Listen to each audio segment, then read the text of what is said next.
agar eh, para narasumber Tuhan dapat mempresentasikan presentasi mereka dengan maksimal sehingga kami boleh menerima semuanya dengan baik ya Tuhan dan agar kami dapat mengerti. Terima kasih Tuhan, kami menyerahkan acara hari ini ke dalam tangan Kau saja. Di dalam nama Tuhan Yesus kami berdoa mengucap syukur. Amin. Oke. Untuk memulai acara pagi hari ini kami mau eh, membuka dengan sambutan dari Direksi Rumah Sakit Emmanuel, khususnya kepada Dr. Danu Rendra, spesialis bedah CRP. Waktu dan tempat dipersilakan. Terima kasih Dr. Markus sebagai moderator. Selamat pagi semuanya, salam sehat, salam sejahtera untuk kita semua. Assalamualaikum warahmatullahi wabarakatuh. Om Swastiastu, Namo Buddhaya, salam kebajikan. Yang saya hormati narasumber webinar pagi ini, Dr. Nuri Nur Hasanah Sugandi, spesialis gizi klinik, ahli ilmu faal olahraga klinis, dan juga psikolog kita, Ibu Gisela Aliansari, sarjana psikologi, magister psikologi, kemudian direksi Rumah Sakit Manuel, panitia, dan tentu saja seluruh peserta webinar pada pagi hari ini. Nah, puji syukur kehadirat Tuhan Yang Maha Kuasa, karena berkat dalam karunia-Nya, pagi ini kita berkumpul bersama-sama secara daring melalui Zoom meeting. Ya. Hari ini kita mengikuti webinar medis umum dan awam, upaya promotif, paliatif, dan preventif dari kelainan talasemi. Dengan temanya aspek promotif dari penyandang talasemi. Seperti diketahui bahwa Rumah Sakit Manuel turut mengambil peran dalam pelayanan talasemi secara rawat jalan. Pada hari Sabtu tanggal 24 Februari 2024 telah diresmikan fasilitas baru bagi penyandang talasemi di Rumah Sakit Manuel. Dan kami memperkenalkan kepada masyarakat dan juga khususnya kepada pengidap talasemi dan keluarganya di area cakupan Rumah Sakit Manuel, yaitu yang meliputi Kota Bandung, Kota Cimahi, Kabupaten Bandung, dan Kabupaten Bandung Barat. Dan klinik talasemi Rumah Sakit Manuel ini seperti yang tadi sudah ditayangkan, eh, mempunyai ruangan atau fasilitas yang cukup nyaman, ruangan ber-AC, tersedia TV, CCTV, dan sebagainya. Juga termasuk di situ adanya disediakan toilet khusus untuk wanita dan pria dan ada poster-poster edukasi. Dan kami mengharapkan bahwa tim talasemi yang ada di Rumah Sakit Manuel ini merupakan paduan dari dokter-dokter spesialis, juga dibantu atau ditunjang oleh layanan spesialis gizi klinik. Dan nanti dokter spesialis gizi klinik yang pagi ini akan melaksanakan webinar sebagai narasumber dan juga tentu saja psikologi anak. Karena hal ini penting sekali bahwa melayani pasien atau penderita talasemi ini harus dilakukan secara holistik. Jadi kita perhatikan jasmaninya, kita perhatikan juga rohaninya. Dan juga tentu saja kami siapkan tenaga perawat yang ramah dan profesional dan juga memiliki alur yang lebih baik dan singkat.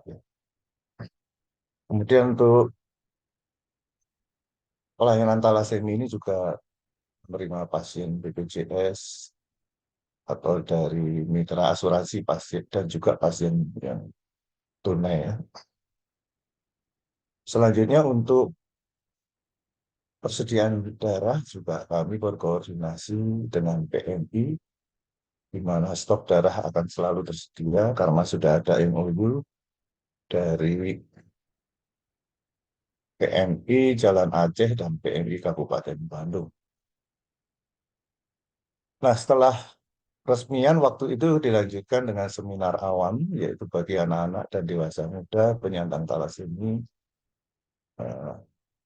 Waktu itu narasumbernya adalah Dr. Ani Susanti, spesialis anak konsulen, MKes, dan juga Profesor Dr. Susi Susana, spesialis anak, konsultan MKes, dan juga Dr. Hari Pustian, spesialis penyakit dalam, konsultan hematologi onkologi medik.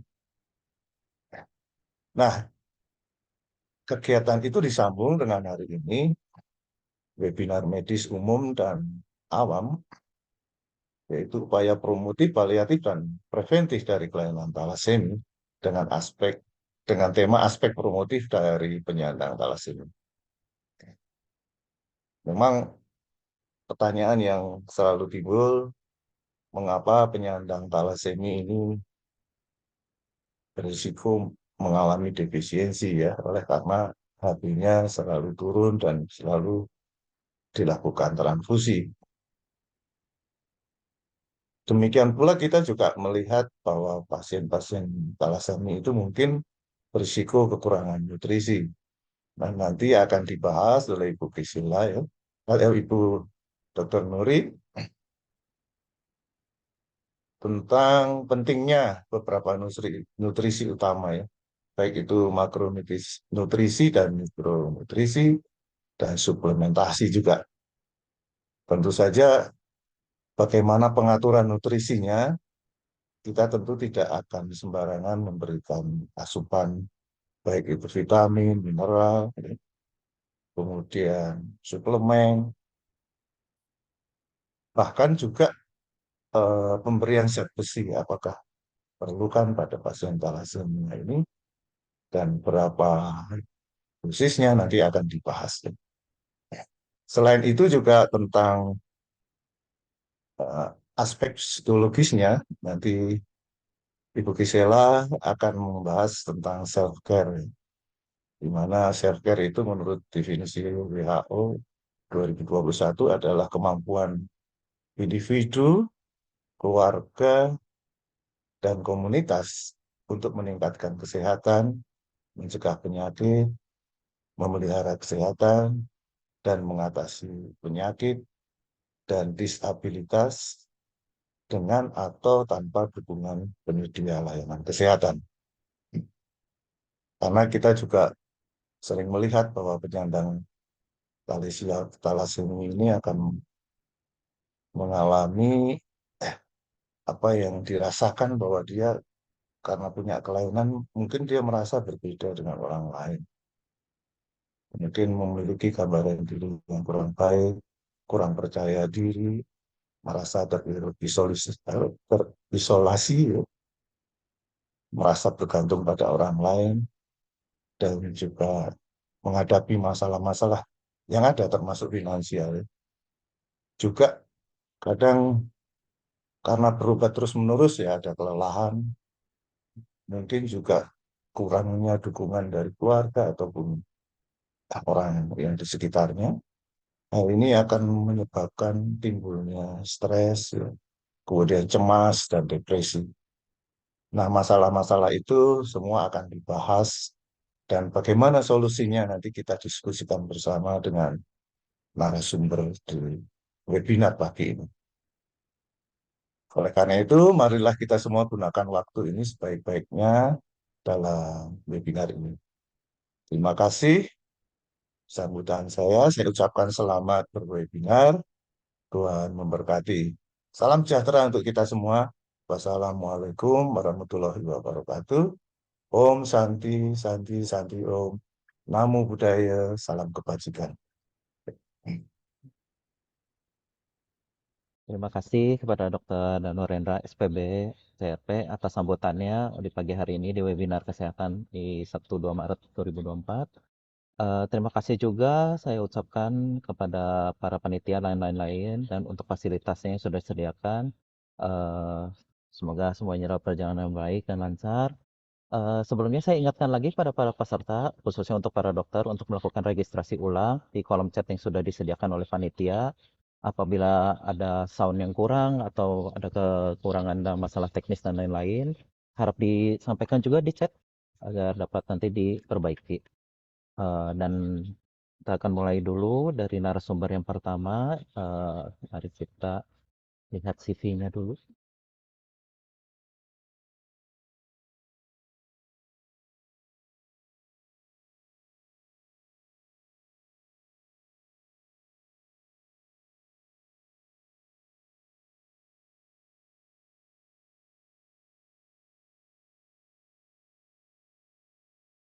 Ya, pagi hari ini kita ada dua narasumber. Narasumber kita yang pertama yaitu Ibu Gisela Aliansari, sarjana psikologi, magister psikologi, pendidikan yang ditempuh dari tahun 2010 sampai 2015 di Universitas Tarumanegara Jakarta, jurusan Fakultas Psikologi, dilanjutkan di tahun 2017 di Universitas Katolik Sugi Japranta Semarang untuk magister profesi psikologi.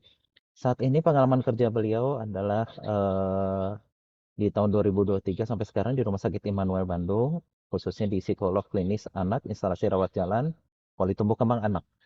Eh, untuk waktu dan tempat, saya persilakan untuk Bu Gisela untuk memulai presentasinya. Silakan dok, Bu. Terima kasih Dokter Markus. Selamat pagi Bapak Ibu dan rekan-rekan semua. Selamat pagi Dokter Danurendra. Perkenalkan, nama saya Gisel. Saya seorang psikolog klinis anak. Seperti yang tadi Dokter Danur udah sampaikan, kalau di Sabtu minggu lalu kita udah belajar sama-sama nih mengenai thalassemia, apa itu thalassemia, seperti Bu penyebab Gisela, thalassemia. maaf Ibu, suaranya nggak ada Ibu. Suaranya belum muncul, maaf.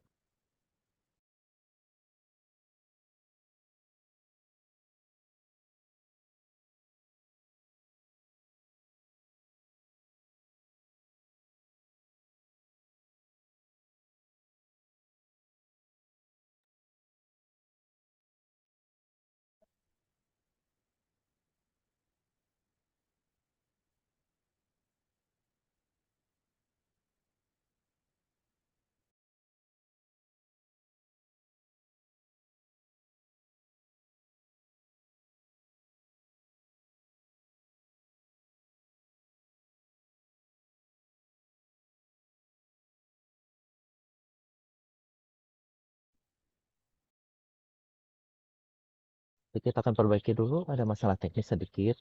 Mohon ditunggu para peserta.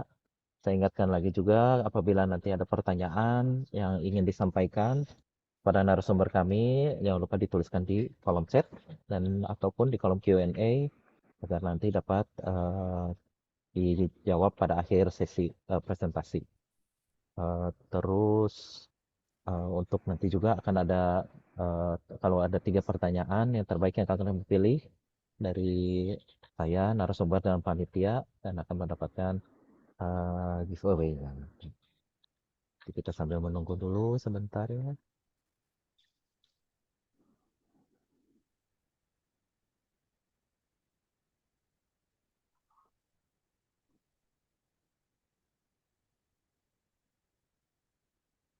Gisela sudah oke?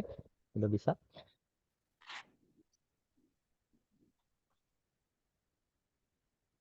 Belum. Sebentar.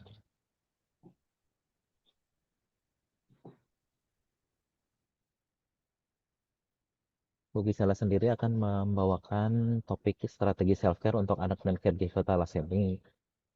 Pada dasarnya kan memang lebih banyaknya mungkin kalau untuk penyakit thalassemia selama ini kita tahunya kan untuk dari segi pengobatannya, untuk segi terapi dan lain-lain ya. Tes, Oh itu sudah tes, kembali ya. tes, tes. Terdengar baik ya Bu Gisela. Oh, tes, tes, tes. Nggak Apakah sudah terdengar ya jelas? dok? Terdengar sih.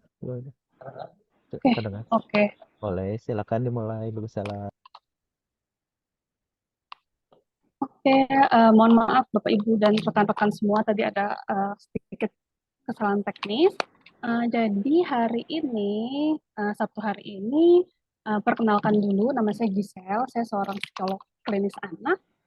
Seperti yang tadi Dokter Danu Rendra udah sampaikan, kalau di Sabtu minggu lalu kita udah belajar sama-sama mengenai talasemia, kayak apa sih itu talasemia, terus kayak faktor resikonya dan lain-lain.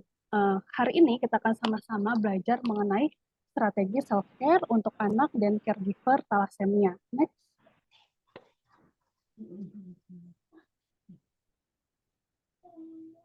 Nah, kalau misalnya berbicara tentang anak dan caregiver, berdasarkan pengalaman saya sebagai psikolog klinis anak, itu adalah satu kesatuan. Jadi kalau misalnya caregiver ingin anaknya misalnya nggak mudah marah, nggak mudah tantrum, berarti harus ada peran serta caregiver nih di dalamnya. Caregiver yang dimaksud di sini itu tidak hanya ayah ibu gitu. Biasanya kan ada ayah ibunya dua-duanya bekerja gitu ya. Jadi anak-anak sehari-hari diurus sama kakek, nenek, atau om, tante, mungkin orang-orang dewasa di sekitar anak seperti itu. Misalnya caregiver pengen anaknya nggak mudah tantrum, tapi caregiver udah mencontohkan belum nih kayak mengelola emosi yang secara baik, mengelola emosi yang benar gitu. Jangan sampai ketika nanti anaknya tantrum, caregivernya malah kayak kamu tuh begini gitu. Sedangkan anak ini butuh untuk sosok yang bisa dicontoh, butuh sosok yang bisa diambil gitu nilai-nilai positifnya. Jangan sampai nanti ketika anak tumbuh dewasa, lalu dia tidak bisa mengendalikan emosinya, kemudian caregiver menyalahkan semuanya kepada anak gitu. Makanya hari ini kita akan belajar sama-sama mengenai strategi self-care.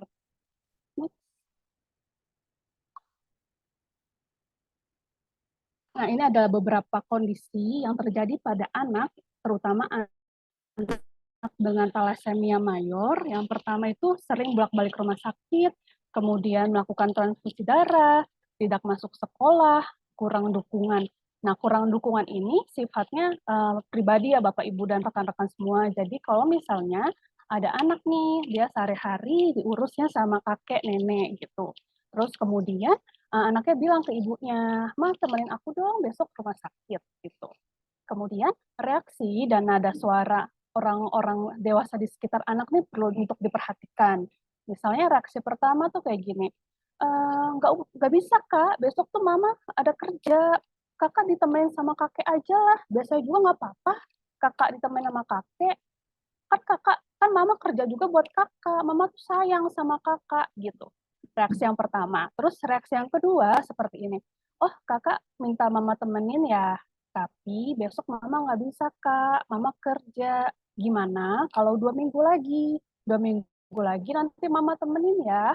Besok kakak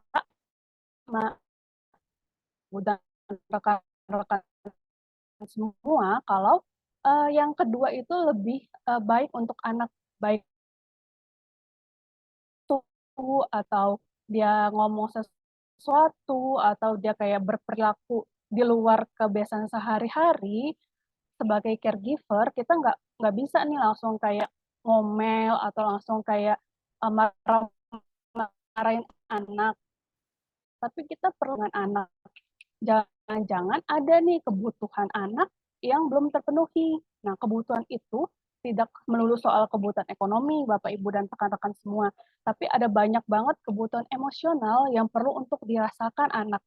Seperti kayak kebutuhan untuk didengar, kebutuhan untuk dilihat, kebutuhan untuk didukung, ditemani, dan lain-lain sebagainya.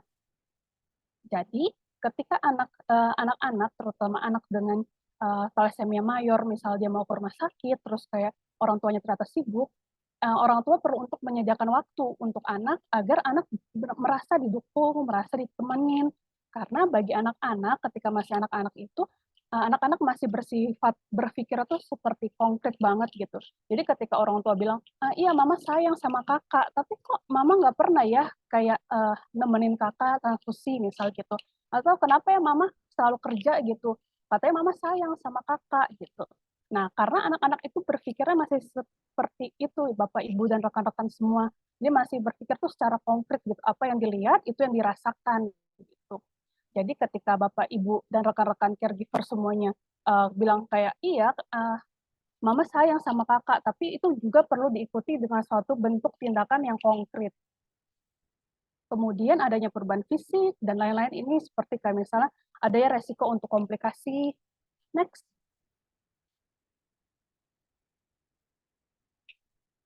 Nah, anak-anak akan merasa berbeda, memiliki gambaran diri yang kurang baik.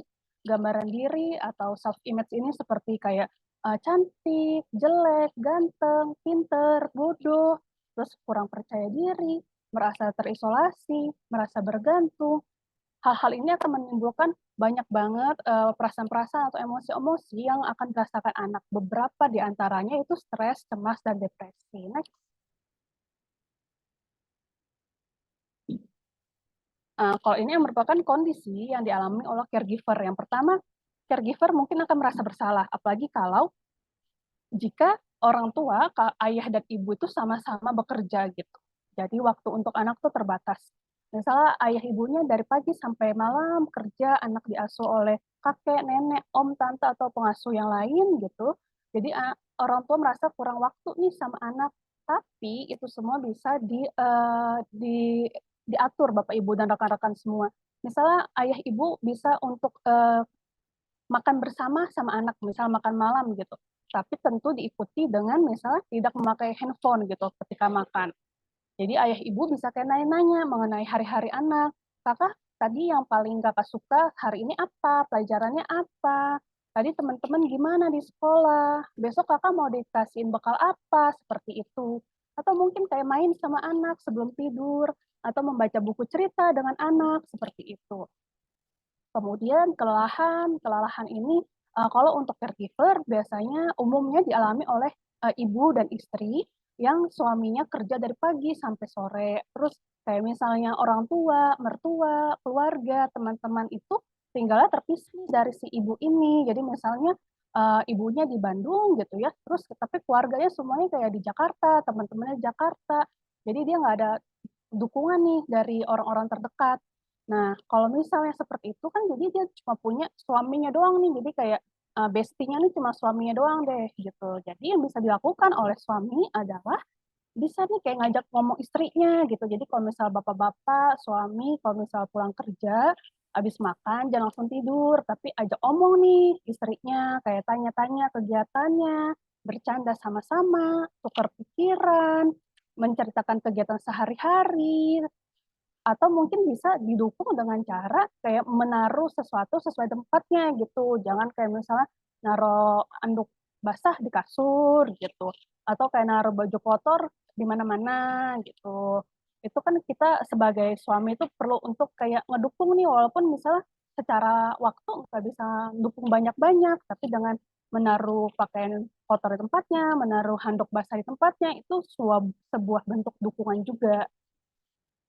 Kemudian adanya masalah keuangan dan pengetahuan mengenai thalassemia. Pengetahuan mengenai thalassemia ini maksudnya jika caregiver yang memiliki pengetahuan baik mengenai thalassemia akan lebih dapat mendampingi anak-anak gitu dibanding caregiver yang memiliki pengetahuan yang kurang mengenai thalassemia.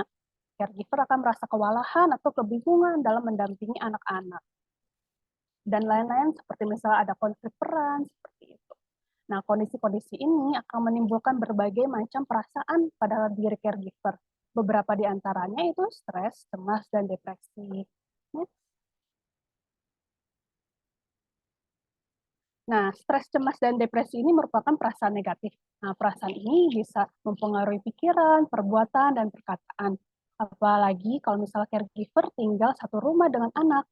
Anak ini akan mengobservasi, akan mengamati semua perubahan perasaan caregiver. Walaupun caregiver mungkin tidak berbuat sesuatu yang negatif atau berkata sesuatu yang negatif, tapi dengan raut muka, dengan bahasa tubuh, anak akan merasa, oh kayaknya papa mama aku lagi ini ya, lagi kesal, lagi bad mood gitu.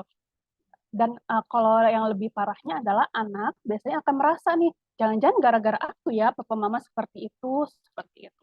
Karena anak seperti spons gitu Bapak dan Ibu. Apa yang diucapkan oleh orang tua, apa yang dirasakan oleh orang tua, orang caregiver itu langsung kayak tertransfer gitu kepada diri anak. Begitupun jika anak-anak yang mengalami perasaan yang positif, misal orang tua mengalami perasaan yang positif, caregiver mengalami perasaan yang positif, seperti misalnya senang, merasa bersemangat, bangga, perasaan-perasaan itu akan mempengaruhi pikiran, perbuatan, dan perkataan. Jadi sebagai orang dewasa, saya, Bapak Ibu, rekan-rekan semua, kita punya nih kendali untuk diri kita sendiri gitu. Kalau anak-anak biasanya pada umumnya itu kendalinya itu ada pada orang dewasa gitu. Misalnya nih kayak misalnya jadwal tidur, jadwal makan, jadwal main, itu kan biasanya ibu-ibu nih yang kayak misalnya yang cerewet gitu ya. Tapi kalau misalnya sebagai orang dewasa, kita punya kendali terhadap diri kita sendiri, terutama kendali untuk mengelola perasaan-perasaan negatif agar perasaan tersebut tidak tertumpuk. Kalau perasaan tersebut tertumpuk, kita bisa bayangkan seperti misalnya gelas yang ada isi air gitu. Air diisi terus, lama-kelamaan kan akan luber gitu ya. Nah, itu yang kita bisa samakan mungkin ya dengan perasaan gitu. Jadi ketika perasaan itu terus-terusan kayak negatif, lama-lama akan luber.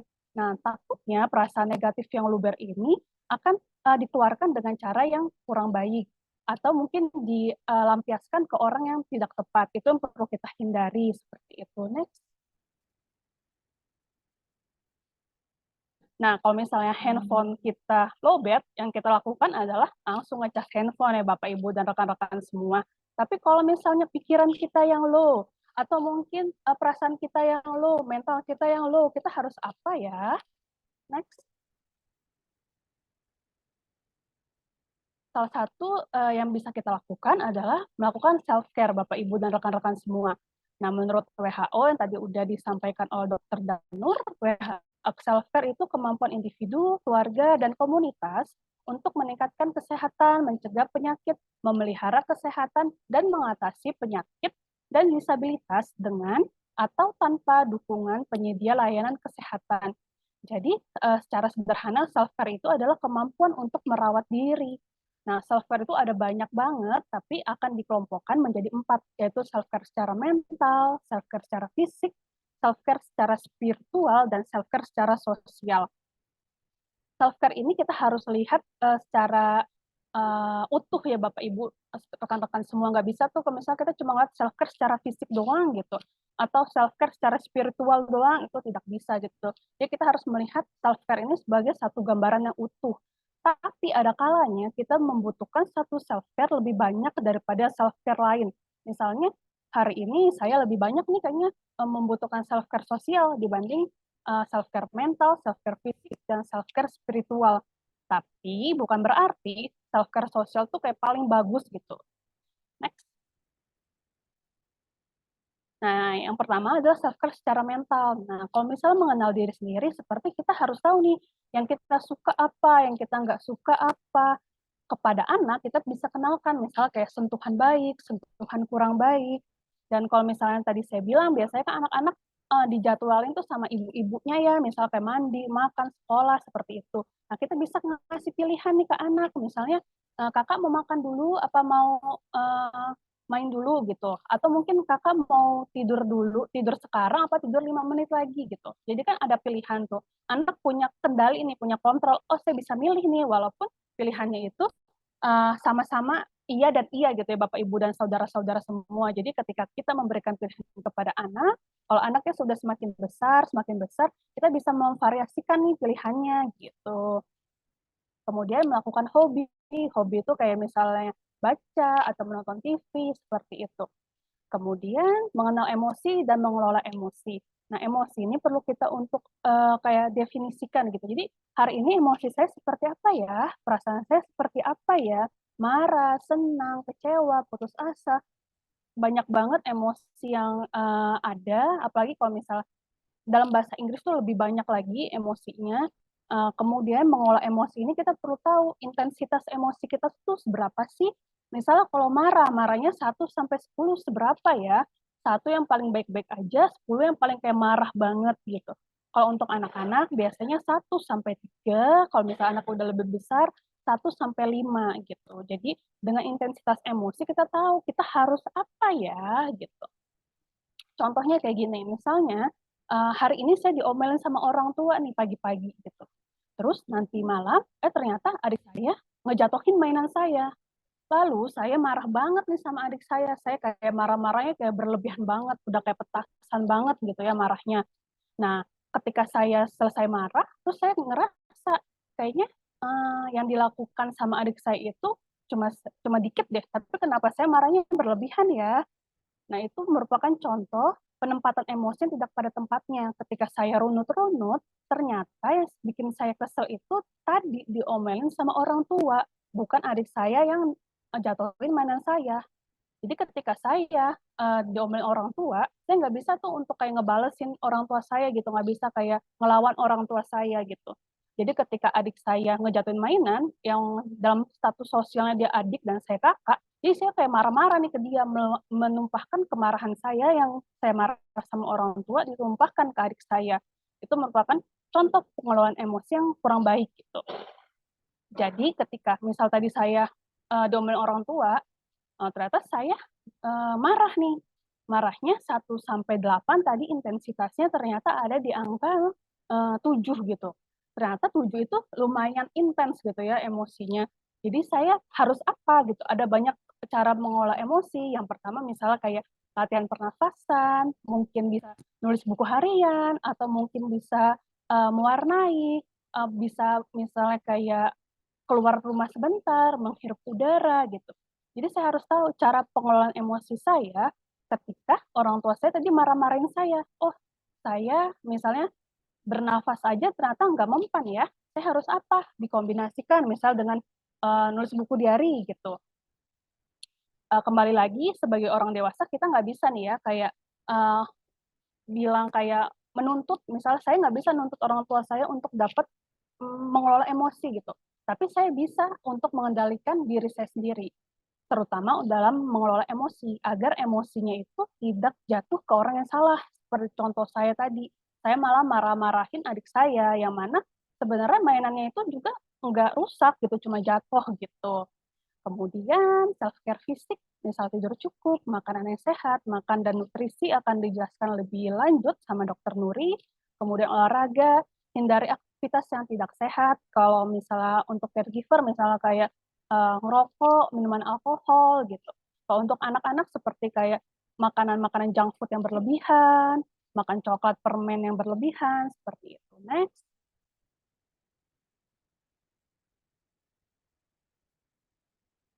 Kemudian self-care secara spiritual, yang pertama berdoa, kemudian melakukan aktivitas rohani, misalnya kayak membaca kitab suci atau mendengarkan ceramah rohani secara misal online dari YouTube atau mungkin dari broadcast WhatsApp gitu. Terkadang kita melakukan self-care dan aktivitas lainnya tuh secara otomatis ya Bapak Ibu dan rekan-rekan semua. Misalnya kayak masak, kita udah nuangin garamnya, tapi kayak tadi udah dituang belum ya garamnya gitu. Kalau enggak, misalnya naruh kunci rumah kayak sembarangan, terus nanti nanyain ke orang-orang rumah, tadi kuncinya di mana ya gitu. Nah, kita kurang untuk menaruh atensi nih, kita kurang naruh perhatian untuk kegiatan kita sehari-hari gitu. Jadi yang bisa kita lakukan adalah kita harus tahu, misalnya kita mau apa ya hari ini gitu. Jadi kita bisa melakukannya dengan penuh perhatian, dengan hari sekarang dan saat ini kita benar-benar hadir secara utuh dan penuh dalam melakukan aktivitas, terutama melakukan self-care agar kita bisa mendapatkan manfaat nih dari self-care. Jadi jangan melakukan secara otomatis, tapi kita perlu untuk kayak hadir secara utuh dan penuh, jadi kita bisa mendapatkan manfaat dari self-care. Kemudian self-care secara sosial, yang pertama itu ngobrolnya secara tatap muka, misalnya ketemu teman, ketemu keluarga, hahaha misal di kafe atau mungkin di rumah. Kemudian mengobrol via aplikasi. Kalau yang tadi saya contohkan kan tadi yang ibu yang tinggal di Bandung tapi keluarga dan teman-teman yang tinggal di Jakarta, bisa tuh kayak misal WhatsApp, video call atau chatting gitu. Ikut serta dalam kegiatan. Nah, di Rumah Sakit Immanuel ini kan ada support group nih Bapak Ibu dan rekan-rekan semua. Jadi Bapak Ibu, rekan-rekan semua bisa ikut. Jadi bisa saling mendukung, saling berbagi informasi, atau bisa juga misal kayak arisan seperti itu. Next.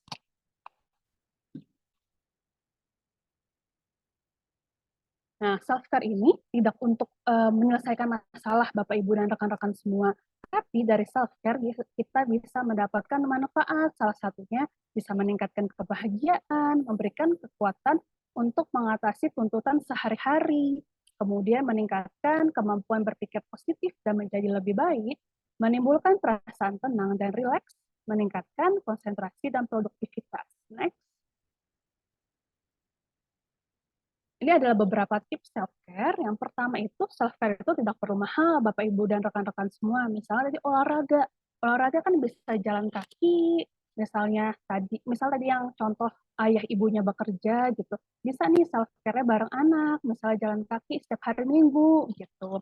Kemudian luangkan waktu setiap hari. Jadi kalau misalnya ibu-ibu yang kayak sibuk gitu, misalnya cuma punya waktu 30 menit, 15 menit, nah bisa tuh dimanfaatin untuk self care gitu. Jadi nggak perlu misal 3 jam, 4 jam tuh nggak perlu gitu. Kemudian perhatikan skala prioritas. Misalnya caregiver lagi ngedampingin anak transfusi darah, jadi nggak bisa misalnya ngelakuin self care-nya olahraga. Yang bisa dilakukan apa? Misalnya kayak self care secara spiritual, mendengarkan ceramah, atau mungkin membaca, atau mungkin bermain bersama anak gitu. Kemudian cari tahu nih sumber masalahnya. Sebenarnya sehari-hari permasalahan saya apa sih gitu. Misalnya ibu-ibu yang kayak, oh kayak saya nggak punya waktu nih, kayaknya saya uber-uberan sama waktu gitu. Kita perlu tahu nih apa yang bisa kita lakukan hari ini dan apa yang bisa kita lakukan nanti gitu. Atau 1 jam kemudian, 2 jam kemudian, atau mungkin di hari esok gitu. Agar agar kita tidak kewalahan menghadapi tuntutan-tuntutan yang akan menanti kita nih setiap hari gitu. Kemudian yang terakhir itu biarkan diri ditolong dan minta tolong. Jadi kalau misalnya ibu-ibu, misalnya suaminya udah punya inisiatif nih Bu, misalnya kayak, Ma nanti mau dibeliin apa gitu. Misalnya ibunya nitip, misalnya beliin toge Pak 2.000, kalau nggak 3.000 gitu. Terus suaminya bawanya toge 5.000. Terus mungkin ibu-ibunya kayak bilang, ya ampun gitu kan. Ada dua reaksi tadi, ingat ya Bapak Ibu dan rekan-rekan semua, kita perlu memperhatikan nada suara dan respon gitu. Misalnya reaksi yang pertama, ya ampun Pak banyak banget, emang mau makan toge terus ya gitu. Terus yang respon kedua, oh makasih ya Pak udah beliin toge tapi banyak banget, emang Papa mau makan toge 1 minggu ya gitu. Bisa dikasihin alternatif nih, misalnya lain kali mungkin Papa bisa beli togenya 2.000 aja nih, kalau nggak 3.000, sisanya bisa beliin wortel Pak, gitu. Itu kan lebih enak ya ibu-ibu untuk kita dengar, terus kayak misal suaminya juga lebih enak menerimanya gitu. Kalau misal suaminya nggak punya inisiatif, ya udah langsung minta tolong aja ibu-ibu. Jadi ketika misalnya suami lagi di luar, bisa langsung minta tolong gitu. Biarkan diri ditolong dan minta tolong itu bukan bentuk kelemahan kok, tenang aja. Semua orang pasti merasakan hal tersebut gitu. Tapi kita perlu mengakui sebagai individu kita tuh punya loh kayak batas batas kelemahan kita punya. Terus kita juga punya kekuatan. Jadi kita nggak bisa kayak selalu prima nih 24 jam 7 hari, nggak bisa gitu. Jadi kita perlu untuk melakukan hal-hal yang bisa kita lakukan. Kita bisa minta tolong hal-hal yang bisa kita lakukan seperti itu. Tapi yang bisa jadi catatan adalah bapak, ibu, kakek, nenek, om, tante, dan caregiver semua bisa menjadi satu tim yang solid agar semuanya bisa terwujud gitu. Jadi bisa anak-anak bisa tumbuh dengan optimal, bapak, ibu, dan rekan-rekan caregiver semuanya juga bisa sama-sama bahagia karena kebahagiaan itu semuanya bukan dicari bapak ibu tapi diciptakan gitu. Salah satunya dengan self care. Kemudian kalau misalnya masalahnya kok makin banyak ya, kok nggak ada jalan terangnya ya, bisa mencari bantuan profesional seperti itu. Next, ini merupakan beberapa referensi yang saya gunakan. Next, next. Nah, sekian presentasi dari saya. Terima kasih atas perhatian Bapak, Ibu, dan rekan-rekan semua. Kembali ke Dr. Markus. Terima kasih Bu Gisela atas presentasinya yang luar biasa. Memang selama ini kita mungkin hanya terbatas ya untuk secara terapi pemeriksaan saja ya. Mungkin kita terlupakan untuk aspek dari segi psikolognya, psikisnya mungkin karena ini kan memang kalau talasemia itu kan perjuangannya bukan hanya sementara ya, bisa seumur hidup bahkan untuk pasiennya. Kan mungkin dari usia kecil terus melibatkan banyak orang. Eh, Sebelum masuk ke presentasi berikutnya, saya ingatkan lagi kepada Bapak Ibu, para dokter untuk melakukan registrasi ulang untuk absensinya, untuk registrasi ulang, terutama untuk para dokter, agar nanti dapat mendapatkan SKP-nya. Terus apabila ada pertanyaan yang ingin diajukan kepada para presentan, boleh dituliskan di kolom chat ataupun di kolom Q&A yang nanti akan kita bacakan dan nanti akan kita jawab pada akhir sesi presentasi. Untuk presentasi yang kedua, kita akan masuk dulu kepada Dr. Nuri Nur Hasanah Sugandi, spesialis gizi klinis. Boleh untuk CV-nya?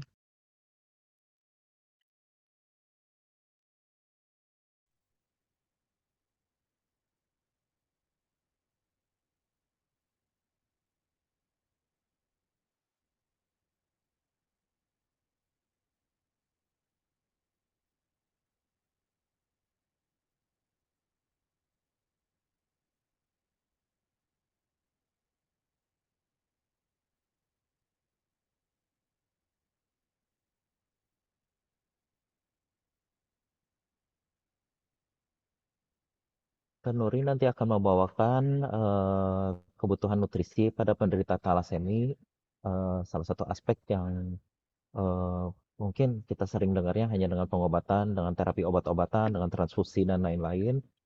Salah satunya mungkin yang kita sering lupa adalah pemantauan untuk nutrisi pada penderita talasemi, karena kan banyak sekali ya faktor-faktor nutrisi yang seharusnya dipertimbangkan kebutuhannya untuk para penderita talasemi.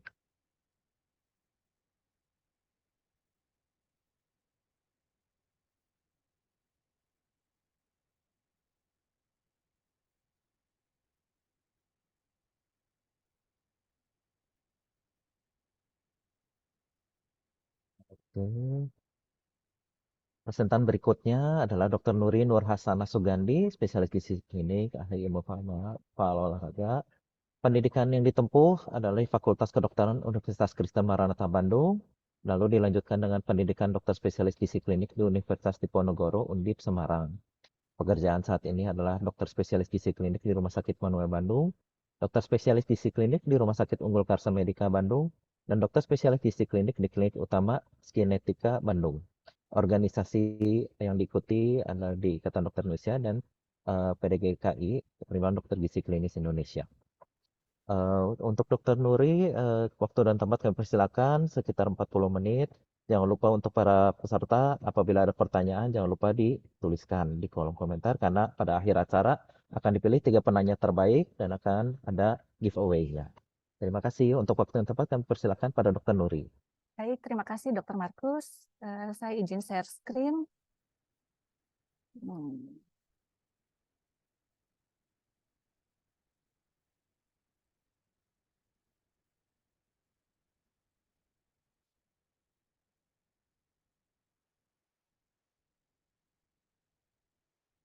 Share screen.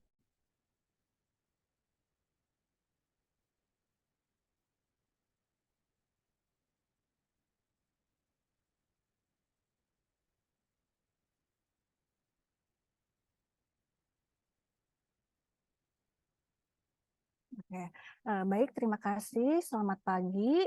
Assalamualaikum warahmatullahi wabarakatuh. Terima kasih atas kehadirannya Bapak Ibu dokter dan teman sejawat sekalian. Pada kesempatan kali ini saya diberi kesempatan untuk memberikan edukasi atau share tentang kebutuhan nutrisi pada penderita talasemia. Garis besar yang akan kita bahas kali ini yaitu mengapa pasien-pasien pada talasemia ini beresiko mengalami defisiensi, dan pentingnya beberapa nutrisi utama seperti makronutrisi dan mikronutrisi apa yang harus dikonsumsi pada pasien-pasien penderita talasemia, dan suplementasi apa saja dan pengaturan nutrisi apa saja yang bisa diberikan pada pasien penderita talasemia. Pertama, kenapa pasien penderita talasemia ini beresiko kekurangan nutrisi? Pertama, kita evaluasi dari intake makanan apa aja yang masuk pada penderita talasemia ini, dan berapa energi yang dikeluarkan dalam aktivitas sehari-hari. Dari intake asupan makan, mungkin nafsu makan pada pasien-pasien thalassemia ini mengalami pengurangan atau konsumsi makanan yang tinggi kalori tapi tidak mengandung zat gizi yang penting di dalamnya. Atau pasien tersebut mengalami intoleransi makanan seperti misalnya laktosa. Jadi pasiennya tidak bisa ada tambahan nutrisi dari susu misalnya, atau pasiennya menghindari makanan tertentu, misalnya pada pasien thalassemia kan yang dihindari misalnya dari zat besi, ya ada pembatasan asupan nutrisi dari zinc dan protein. Kemudian misalnya penggantian minuman yang biasanya minum minuman padat kalori diganti dengan teh misalnya yang zat yang menghambat zat besi misalnya. Atau pasiennya mengalami mual, kram perut akibat penggunaan selator agent misalnya, yang menyebabkan pasiennya tidak mau makan, nafsu makannya jadi berkurang. Kemudian dari energi yang keluar misalnya, pada pasien thalassemia ini kan terjadi peningkatan energi ekspenditur, jadi memang kebutuhan kalorinya pun akan meningkat dibandingkan dengan pasien yang normal. Kemudian apa pasiennya meningkatnya kehilangan mineral misalnya karena zinc, misalnya karena terapi tadi selator agent misalnya ya. Terus peningkatan zat besi di dalam tubuhnya menyebabkan terjadi peningkatan stres oksidatif di dalam tubuhnya dan sehingga perlu dibutuhkan penggunaan antioksidan seperti vitamin C misalnya. Jadi energi yang masuk tidak sesuai dengan energi yang dikeluarkan, lebih sedikit intake-nya dibandingkan dengan energi yang keluar. Kemudian ini monitoring pada pasien thalassemia. Kenapa pasien thalassemia beresiko malnutrisi? Pertama, dari perkembangan penyakitnya, misalnya pasiennya mengalami anemia berat. Jadi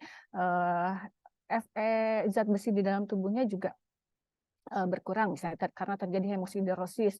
Hemosiderosis ini kan penimbunan zat besinya disimpan di endokrin, hati, jantung, limpa dan kulit misalnya. Terjadi di hati itu pasien mengalami hepatosplenomegali, jadi pasiennya mengalami mual muntah tadi. Jadi nafsu makannya jadi berkurang.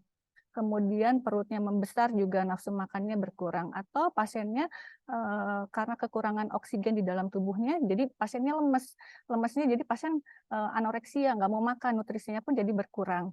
Itu perkembangan pada pasien-pasien thalassemia kenapa menjadi malnutrisi. Kemudian dari sisi nutrisi kita perhatikan makronutrisi dan mikronutrisinya. Dari sisi makronutrisi pada pasien thalassemia memang kita butuh kalori yang lebih tinggi dibandingkan dengan kebutuhan harian normal kita. Pertama dari kebutuhan proteinnya pun akan meningkat, dan kebutuhan protein selain protein kebutuhan karbohidratnya pun meningkat. Tapi setelah dewasa tetap kita harus membatasi kebutuhan dari karbohidrat sekitar 50-60% dari total kebutuhan harian kita, terutama diambil dari karbohidrat kompleks dibandingkan simpleks karena untuk menghindari intoleransi glukosa di kemudian hari. Kemudian dari asupan lemak sesuai dengan kebutuhan harian sekitar 20-25% dari total kebutuhan kita. Nah, ini kebutuhan hariannya yaitu kalau kita ambil dari angka kecukupan gizi berdasarkan usia, biasanya ditambah 20% dari total kebutuhannya. Atau secara WHO dari total kalori ditambahkan 15-30% dari total kebutuhan. Kemudian jangan lupa kita butuh asam lemak esensial karena resiko defisiensi vitamin yang larut dalam lemak pada pasien-pasien thalassemia itu sangat tinggi, terutama diambil dari asam lemak esensial. Nah, ini jurnal yang mendukung asupan nutrisi pada pasien thalassemia, di mana di jurnal ini disebutkan ada 12 anak usia 3 tahun yang menerima nutrisi intensif selama 1 bulan, kemudian dipulangkan dengan diet yang khusus, dan diet pada pasien-pasien ini ditambahkan dari kebutuhan normalnya ditambah 20%. Di awal pemantauan ada peningkatan berat badan, terutama di masa lemak dan di masa lemak, tapi setelah pulang ke rumah berat badannya berkurang, tapi tinggi pada pasien-pasien anak ini yang meningkat. Jadi memang kebutuhan nutrisi ini sangat mendukung sekali pada pasien-pasien thalassemia. Nah, Ini hasilnya ada terjadi peningkatan dari berat badan, tinggi badan selama 1 bulan pemantauan. Nah, kemudian dari sisi mikronutrisi bagaimana? Mikronutrisi yang kita kenal kan ada vitamin dan mineral. Ada beberapa vitamin seperti vitamin yang larut dalam lemak tadi yang seperti telah disebutkan, ada vitamin A, D, E, K yang sangat penting sekali pada pasien thalassemia, dan pada aspek mineral yang sering kita perhatikan adalah dari jenis zat besi, zinc, dan kalsium yang sangat penting pada pasien-pasien thalassemia. Kemudian mikronutrisi ini memang jumlahnya sangat sedikit sekali di dalam tubuh, tapi dia punya peranan penting untuk pemeliharaan pasien-pasien thalassemia. Pertama kita bahas dari zat besi. Kemudian pada pasien thalassemia ini karena resiko transfusinya terus-terusan, jadi terjadi penimbunan zat besi yang berlebih di dalam tubuhnya. Jadi terjadi hemosiderosis, dan untuk mengurangi timbunan besi tadi, biasanya dokter-dokter memberikan desferoxamine dan nutrisi yang memang rendah zat besi. Nah, pemberian zat besi sangat dibatasi pada pasien thalassemia. Untuk anak kurang dari 10 tahun, maksimal pemberian adalah 10 mg per hari, dan untuk anak lebih dari 10 tahun, maksimal pemberian adalah 18 mg per hari. Sedangkan kebutuhan zat besi pada anak normal juga ada di 18 mg per hari. Nah, yang susah tadi pemantauan pada anak-anak, seperti tadi yang sudah disebutkan. Kalau anak-anak ini susah sekali karena kita tidak tahu makanan apa yang masuk ke dalam mulutnya, karena anak kita tidak bisa memantau anak jajan apa di luar. Dan penting sekali memang mengedukasi anak sedini mungkin makanan apa yang harus dikonsumsi sehari-hari dan makanan apa yang dihindari pada pasien thalassemia ini. Untuk orang tua memang PR berat untuk mengedukasi anak-anaknya. Nah, ini beberapa makanan dari besi yang hem dan non-hem, di mana besi hem ini memang cepat sekali diserap oleh tubuh dan mengandung sedikit antinutrisi, jadi sehingga cepat sekali makanan yang termasuk ke dalam zat besi yang hem, yaitu contohnya adalah hati, daging, unggas, dan ikan. Sedangkan besi yang non-hem dia butuh dukungan seperti vitamin C misalnya, karena dia tidak mudah diserap oleh saluran cerna. Contohnya ada sayuran hijau, kacang-kacangan, sereal, dan susu. Nah, ini contohnya misalnya konsumsi besi yang hem dia untuk menghambat penyerapan zat besi kita butuh zat misalnya dengan tambahan teh atau kopi, atau misalnya kalau makanan yang mengandung zat besi yang non hem dia butuh tadi vitamin C untuk mengikat zat besi di dalam makanannya. Nah, ini faktor yang mempengaruhi bioavailabilitas dari besi. Yang meningkatkan bioavailabilitas besi yaitu contohnya tadi vitamin C ada di jeruk, pepaya, mangga, jambu biji, atau makanan yang mengandung asam sitrat, fruktosa, dan protein pada daging dan ikan, karena asam amino sisteinnya dia mengikat Fe untuk meningkatkan penyerapan zat besi. Atau yang menurunkan bioavailabilitas besi yaitu makanan yang mengandung asam fitat, contohnya sereal, kacang-kacangan, dan asam oksalat misalnya ada di batang sayuran, dan protein ada di kedelai. Kemudian tadi telah disebutkan teh dan kopi yang mengandung tanin, dan juga obat-obat mah biasanya tuh antacid, dan makanan yang tinggi serat. Terus mineral yang penting lagi pada pasien thalassemia adalah zinc, di mana zinc ini diabsorpsinya memang dan di metabolismenya mirip seperti zat besi, dan alat transportasinya pun sama yaitu transferin. Kalau misalnya perbandingan makanan yang mengandung zat besinya lebih tinggi dibandingkan dengan zinc, misalnya 2:1, transferin untuk zincnya jadi kurang, jadi absorpsi zinc jadi terhambat. Tapi kebalikan, kalau misalnya makanan yang mengandung zincnya lebih tinggi dibandingkan dengan besi, absorpsi besinya jadi terhambat. Nah, pada pasien-pasien talasemia, kadar besi yang tinggi ini dapat menghambat absorpsi besi, karena diabsorpsi pada mukosa usus yang sama, yaitu di yeyunum dan ileum, dan alat transportasinya pun kan sama, yaitu transferin. Jadi zinc ini sangat diperlukan sekali pada pasien-pasien talasemia. Nah, ini apa resikonya kalau pasien talasemia mengalami defisiensi zinc? Pertama, dia biasanya mengalami hipogonadisme. Kemudian timbul alopecia, yaitu kerontokan rambut di beberapa area kulit kepala. Kemudian resiko untuk mengalami penyembuhan luka, jadi menghambat penyembuhan dari luka. Kemudian ini penelitian menunjukkan kalau suplemen suplemen dari zinc pada bayi dan anak-anak dengan pertumbuhan dengan gangguan pertumbuhan, dia menyebabkan pertumbuhan linearnya dengan pemberian zinc ini akan meningkat lebih cepat. Jadi makanan yang mengandung zinc ini sangat diperlukan pada pasien-pasien talasemia. Nah, ini berdasarkan angka kecukupan gizi, kebutuhan zinc pada anak usia kurang dari 10 tahun sekitar 5-11 mg per hari, dan anak lebih dari 10 tahun sekitar 13-14 mg per hari, dan pada dewasa 10 mg per hari. Di mana fungsi pada pasien talasemia ini, zinc ini akan membantu sintesis dari DNA dan berperan penting pada tumbuh kembang anak, dan membantu pertumbuhan sel dan memperkuat sistem kekebalan tubuh pada pasien-pasien talasemia. Sumber makanan yang mengandung zinc, contohnya pada daging merah ini cukup tinggi, tapi hati-hati karena daging merah ini pada zat besinya cukup tinggi, jadi perlu kita hitung berapa yang akan kita berikan pada pasien talasemia ini.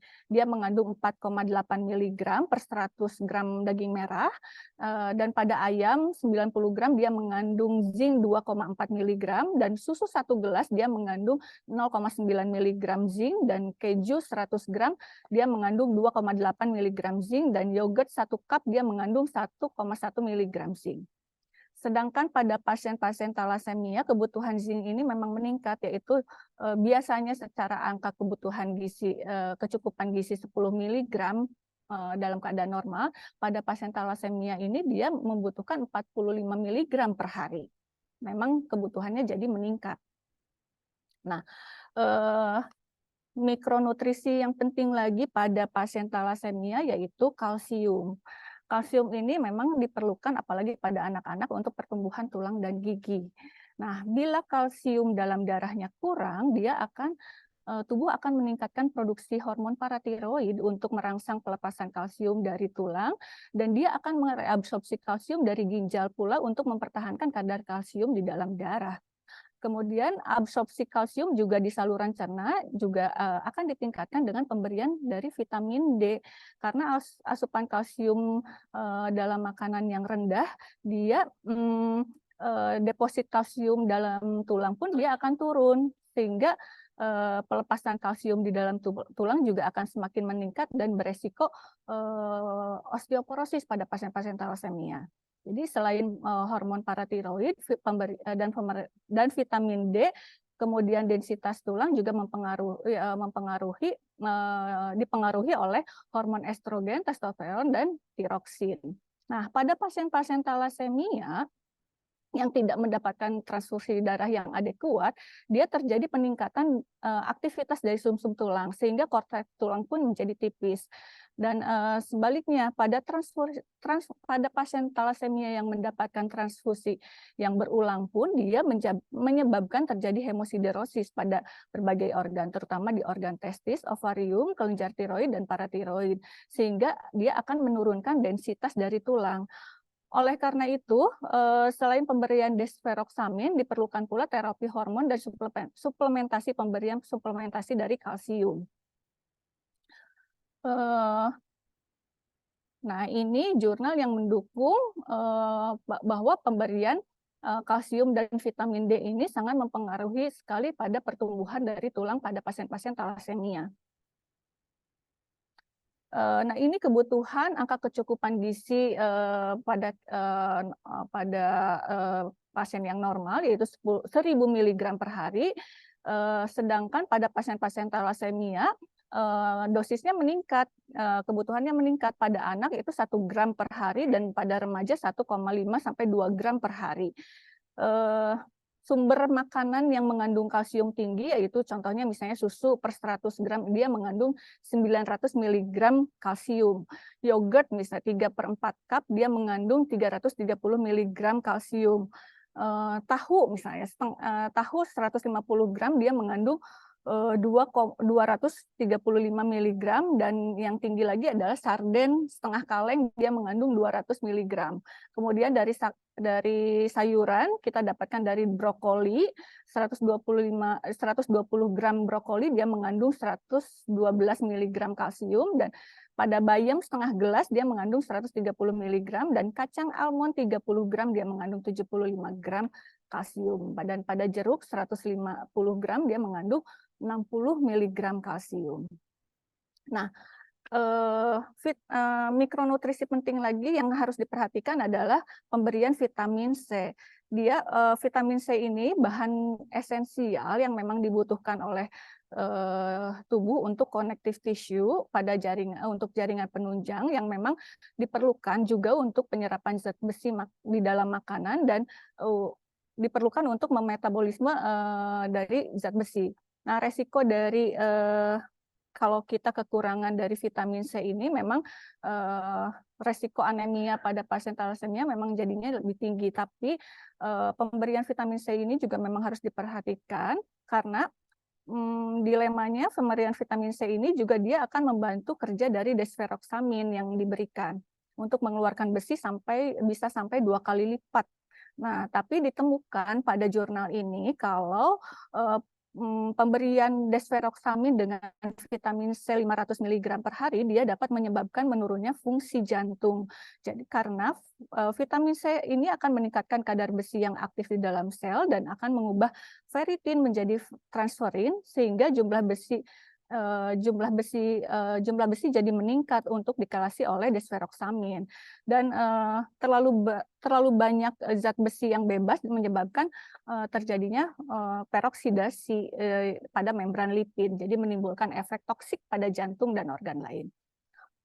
Nah, oleh karena itu pemberian vitamin C ini memang pada pasien-pasien thalassemia memang rendah, yaitu dosis yang diberikan sekitar 100 sampai 200 mg per hari atau 3 mg per kilogram berat badan per hari. Itu pun setelah pemberian desferoxamin dimulai. Nah, yang paling penting lagi adalah pemberian vitamin D tadi dengan bersangkutan dengan pemberian dari kalsium. Nah, vitamin D ini dia juga membantu memelihara kesehatan tulang dan mengatur supaya kalsium dan fosfat yang tersedia di dalam darah untuk diendapkan untuk proses pengerasan dari tulang, yaitu dari metabolismenya di saluran cerna, kalsitrol ini akan meningkatkan absorpsi aktif dari kalsium dengan cara merangsang sintesis protein untuk mengikat kalsium dan protein pengikat fosfor pada mukosa usus. Kemudian di tulang, kalsitrol ini akan bersama dengan hormon paratiroid untuk merangsang pelepasan kalsium dari permukaan tulang ke dalam darah. Kemudian di ginjal, kalsitrol akan merangsang reabsorpsi kalsium dan fosfor. Dan pada thalassemia yang mengalami transfusi rutin, kadar vitamin D-nya itu akan rendah akibat disfungsi dari hati. Nah, pemberian vitamin D ini pada thalassemia memang meningkat, terutama bila sudah terjadi osteoporosis. Suplemen vitamin D yang dibutuhkan yaitu dosisnya tinggi 800 sampai 1000 IU per hari. Sedangkan untuk angka kecukupan gizi saja untuk dosis harian kita vitamin D sekitar cukup 400 sampai 800 IU per hari. Nah, antioksidan lain yang penting pada pasien-pasien thalassemia adalah pemberian vitamin E. Karena tadi antioksidan dari vitamin C kita batasi, kita bisa ambil dari pemberian dari vitamin E. Vitamin E ini dia punya peranan penting sebagai antioksidan dan akan menghambat peroksidasi dari membran sel tadi, sehingga dia akan melindungi sel dari toksisitas besi dan melindungi asam lemak yang tidak jenuh ganda yang terhadap radikal bebas, dan akan melindungi sel darah merah terhadap proses hemolisis. Jadi pemberian vitamin ini bisa kita pertimbangkan pada pasien-pasien thalassemia. Nah, ini dari angka kecukupan gizi, kebutuhan vitamin E kita kecil, memang 15 mg, dan fungsi pada pasien thalassemia kita ambil sebagai antioksidan, dan dosis pada thalassemia akan menjadi meningkat, yaitu pada dewasa 200 sampai 400 mg dan pada anak-anak 1 mg per kilogram berat badan per hari. Dari sumber makanan kita bisa dapatkan vitamin E ini dari kuaci, kacang-kacangan, biji, minyak sayur, alpukat, dan bayam.